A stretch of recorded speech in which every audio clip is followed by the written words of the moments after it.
Hey y'all, Pancake here. The clocks have sprung forward, and spring is upon us, which means it's time for the Epcot International Flower and Garden Festival. We are going to check out some of the entertainment offerings this year, try out some dishes, and answer the question, does Communicore Hall deliver for this festival? All that and much more. So come along, and let's check it all out.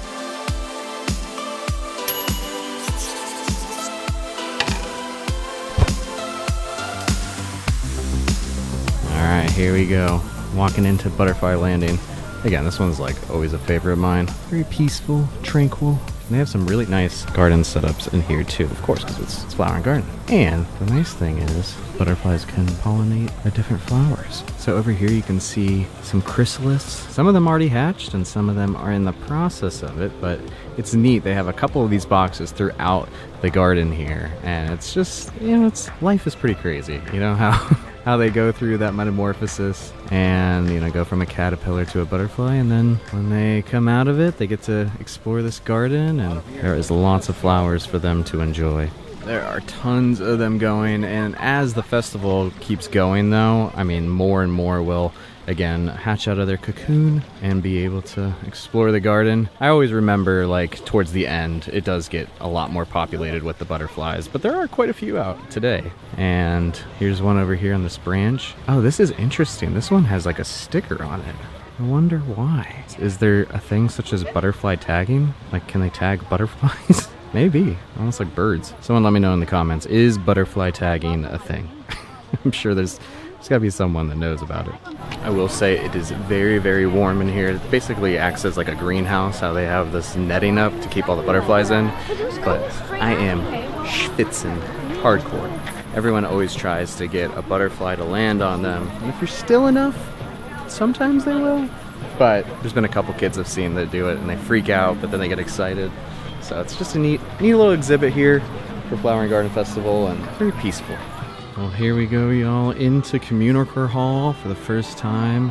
It actually is very vibrant. Looks like they did a great job with theming the space here. There's tons and tons of banners and decals, and of course, it's Flower and Garden, so there's got to be plants, and they got tons of them. It looks like some orchids actually spread throughout it. I really like the center display that they have here. This is very ornate. And it's got Spike the Bee there at the top. Lots of orchids throughout it. Very colorful, and it is all real. It's not fake. I heard a couple people being like, is this fake? So here's a small display showcasing one of those floating gardens that they have throughout Epcot and the ponds in Epcot. And then they actually have some of the framework for a topiary here. Now, it's obviously a miniature version of it, but this is kind of what the inner workings of one of the topiaries look like. Just a bunch of rods that are bent into the shape of the characters, and pretty neat display. Now, before they create those frameworks for the topiaries, they have these maquettes that they make to kind of show what the positioning of the character will be. And you can see them here. We got Bo Peep, Elsa and Anna, Phineas and Ferb, and Figment. I do think it would be really cool to have a full-size one, but almost like a cutaway in here to display. I think that would add to this kind of exhibit, but we do like a little behind the scenes. So overall, I feel like the space looks nice. The Communicore Hall space, I feel like they did a good job overlaying it. I think it does pale in comparison to the Disney on Broadway exhibit that they had here for Festival of the Arts. I think that was just such a really well done, and it just really hit on the arts aspect. And obviously this is hitting on the flower and garden aspect too, but they did a good job of filling the space with plants. I would have liked to have seen maybe a live demonstration, or like I was saying with one of the topiaries, have a full-size topiary but have it a cross section so you can see the inside and what it looks like of how they make it. Kind of going back to also the live demonstration, I think it would be neat for them to have done something like that, have a showcasing of one of the horticulturists or whatever you would call them that make the topiaries, and have them kind of doing a live demonstration of how they put the plugs into the topiary. I think that would have been pretty neat. If they would have done that, it might have upped it a little bit, but overall, it's colorful, it's air conditioned, which is the most important thing. Not that this hall isn't always air conditioned, but it's just a nice place to escape, and it has some really pretty sceneries. Overall, it's a pretty good overlay. Not as good as Festival of the Arts, but they're doing a good job. They're trying. You can tell they're trying. So they do have a booth inside of Communicore Hall this year, and this one is called Epcot Farmers Feast. Now the unique thing about this one is there are 3 different time periods that they change out the menus. So the first menu right now runs from March 5th through April 5th. And that's the early bloom menu. And then the springtime menu runs April 6th through May 3rd. And then finally, they have one that runs May 4th through June 2nd. So it's an interesting rotating menu based on kind of like the time period. It's neat because then it allows you to come back if you're a local and try new things and have a completely different menu. Alright, so while I was in Communicore Hall, I figured I might as well try a dish from in there. And the one I did get was the grilled asparagus. It has pancetta bacon, spring peas, frisee lettuce, truffle sherry vinaigrette, and a soft poached egg. However, their soft poached egg, they were having issues in the back in the kitchen. They were saying that they weren't able to get them to the correct temperature, but I feel like they probably just maybe ran out of eggs and they were looking for more. I don't know, but they weren't able to put the poached egg on, which is pretty sad because I feel like that was going to top it and kind of bring it all together a little bit, but they did offer me 2, so we're eating good today. We're gonna eat a lot of asparagus. So the portion size it's pretty decent. This one's a little tricky. I feel like I gotta just grab an asparagus here. I'm gonna take a piece of the bacon, the peas, and the lettuce and combine it all. So here we go. It's good, especially on a hot day like this. This is actually really good. Just that vinaigrette is like really good. I almost wish I had like a full salad with that vinaigrette. So that brings a really good flavor. There's a good bit of bacon bits on here. The asparagus is cooked well. It is missing that poached egg. Nothing to go crazy about, but a solid start to the day.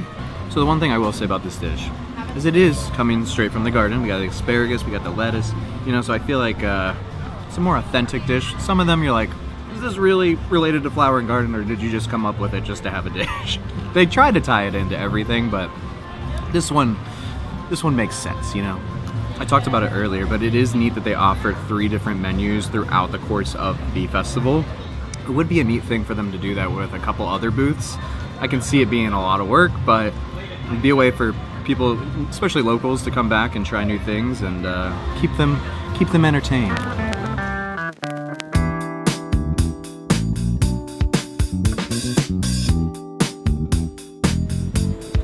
Please welcome Forces of Nature by Anti-Gravity.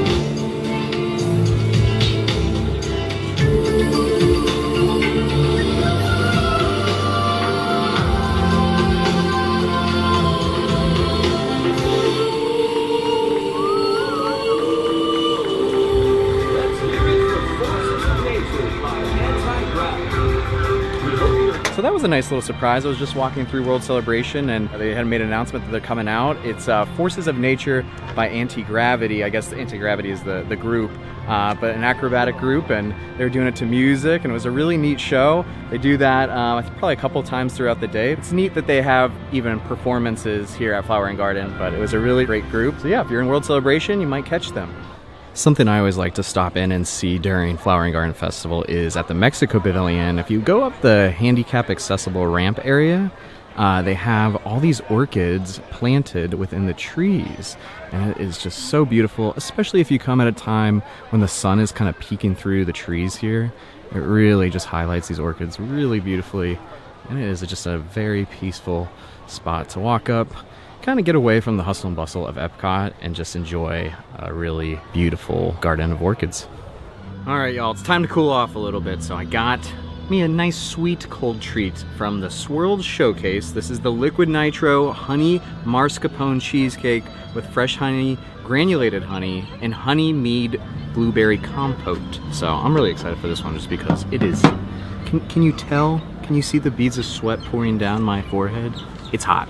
And the worst part was, we just had a cold front like 2 days ago. So Florida it's on a whole nother bipolar weather right now. But this looks really good.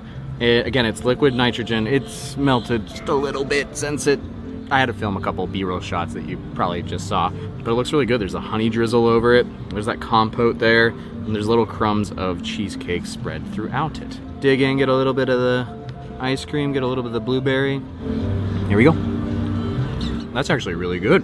And I said ice cream. I mean, the whole thing is cheesecake, I guess. Yeah, that is really, really good. The honey drizzle on it really like adds to it. You get some of the crumbles of the cheesecake itself. And of course, the blueberry compote ties it all in, gives it a nice fruity kick to it. I guess kick isn't probably the right word. A little fruity zing to it. I don't know if you can hear, there's a crow just trying to make his presence known here. But a lot of people were also getting a peanut butter and jelly swirled ice cream, which also sounds really good right now, given the weather, but I would highly recommend this one.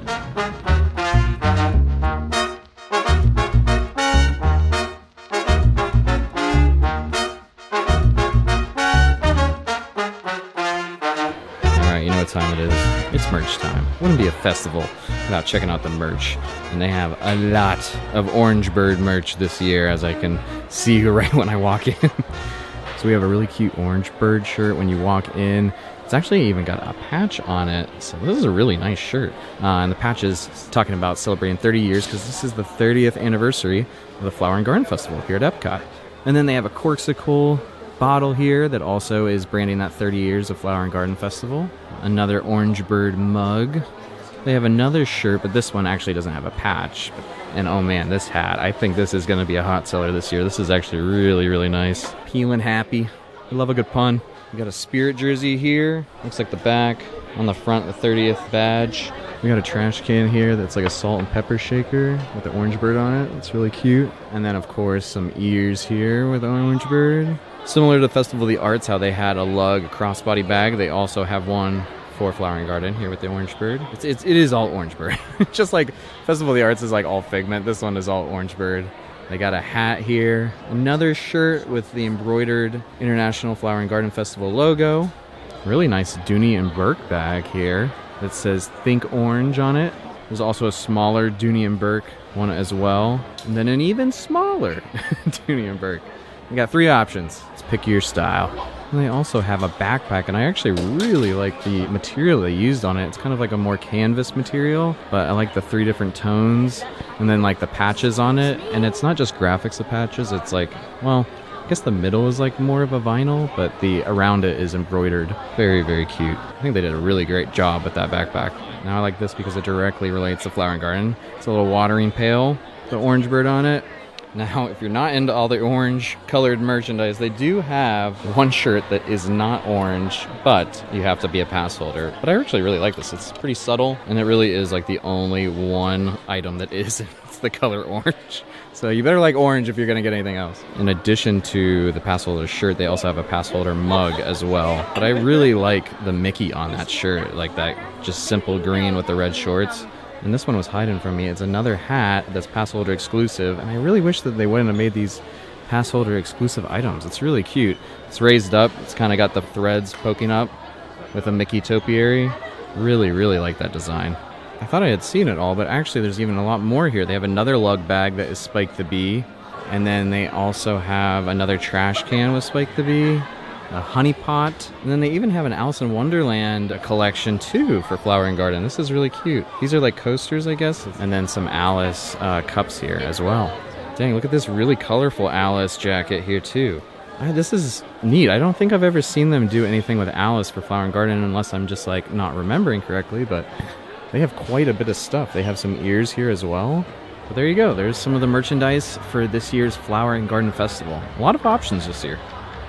So I didn't realize that the trash can that they were selling inside is the exact same as that they have for the festival, so that is really neat. I just walked out here and saw it. Of course it wouldn't be Flower and Garden Festival without paying a visit to the giant flower quilt here. This is like the main attraction every year. I mean, just look at the vibrancy and the color of this. It is so beautiful. They do such a great job with this. And it's cool to also come back a little bit later on as it's like even more in bloom and everything, but I mean it looks fantastic right now. So the Blossoms of Fragrance display is back again this year. This one's always fun because it's sponsored by Scentsy, and they're a company that makes air fresheners or scents. So they have little displays around here that you can go and smell what a gardenia smells like, and they have a little display that has some vents and it's pumping out that scent to you. They have about 6 different stations here. This one is a succulent, serene succulent. And they have a hibiscus one here. And then a grapefruit one here. I actually like that one a lot. That one's really nice. Over here they have a honeysuckle dew and a hydrangea bouquet. And if you close your eyes and just believe hard enough, you might be able to smell it right now from the comfort of your own home. So, you never know. Someday, smell-o-vision might be a thing. You never know. So we won't be doing it today, but they do a concert series called Garden Rocks for the length of this festival. It goes all the way till June 2nd, and there are tons and tons of bands. I'll show you a list here of all the different bands that they have playing. The one I am looking forward to, I think the most, is ELO, and then also Don Felder from the Eagles. He's going to be performing here too, so I am so excited to be able to come out for those. Those are coming up later in the coming months, but definitely a great way to get some entertainment while you're here at the festival. So, of course, one of the main parts of Flower and Garden Festival is the topiaries that they create. These are incredible works of art, and over the years, they've gotten really, really ornate. They used to be kind of loose representations of the characters, but they've managed to now make them kind of with like a moss material to give them a lot more detail. They are just so ornate now, and I had to pay tribute, of course, to the Muppets here. Kermit the Frog and Miss Piggy. These are some of my favorite ones, so. All right, y'all. It's getting towards the end. I can't take this heat any longer, and I'm ending it on probably the worst thing to have in the heat, which is beef tenderloin tips. It's a very hearty meal. Some mashed potatoes. Let me read it exactly for you. So this is at the Northern Bloom booth, which is right when you come into Canada. And it's beef tenderloin tips with mushroom bordelaise sauce, whipped potatoes, and garden vegetables. So it sounds really good. It's just, you know, whenever it's like really hot out, the last thing you kind of want is a heavy meal. But I am going to be going home after this, so we'll be fine. Clouds are actually covering the sun right now, so it's perfect timing. I'm going to dive right into this. It looks really good. I love sauce, whether that be gravy, regular sauce, and this is sauced up. It's got tons of gravy. The beef tenderloin is basically swimming in it. I'm gonna go in for a bite here. Here we go. That is really, really good. The sauce is pretty rich, pretty creamy. I should say the gravy. The beef is pretty tender itself too. Excellent flavor on it. I was worried that this might be a little bit too salty, but it's actually like the perfect amount of saltiness. I'd say this is a solid option. Maybe wait till it gets like to the evening or on a cooler day and you get a good portion size, so it'll fill your belly, make you happy and content. There was beef tenderloin tips from Northern Bloom in Canada. Check it out. Well, there you have it. There was our visit out to the International Flower and Garden Festival. It was a really enjoyable day, and I'm excited to get back out and try some more dishes, as well as catch one of those Garden Rocks performances. Now, let me know in the comments if you're planning on going out and seeing one of the bands play this year, and if so, who is it going to be? Well, that's going to do it for this one. Be sure to subscribe to see more videos like this one in the future. Until then, though, remember to stay golden.